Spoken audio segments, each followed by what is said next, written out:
Hola a todos y bienvenidos al canal de YouTube asociado a Itorin.com. Hoy vamos a aprender a cómo activar y desactivar el modo no molestar en vuestro Samsung Galaxy A03. Para activar y desactivar el modo no molestar de tu móvil, simplemente tienes que venir a la aplicación de ajustes, notificaciones y no molestar. Aquí, por ejemplo, lo podemos activar y desactivar. Y también lo podemos poner por tiempo.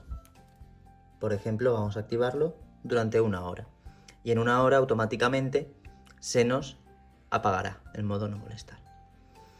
Aquí también podemos poner horarios, por ejemplo, el horario de dormir.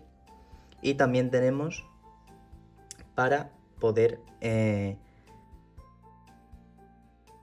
elegir las notificaciones que queremos que nos lleguen a nuestro móvil. Ahora que ya sabes cómo activar y desactivar el modo no molestar en tu móvil, ya puedes estar más tranquilo.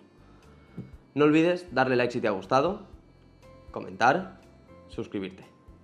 También decirte que si quieres saber cómo funciona una empresa de marketing digital, te dejamos tanto en la tarjetita de aquí arriba como en los links de la descripción nuestras redes sociales. ¡Adiós!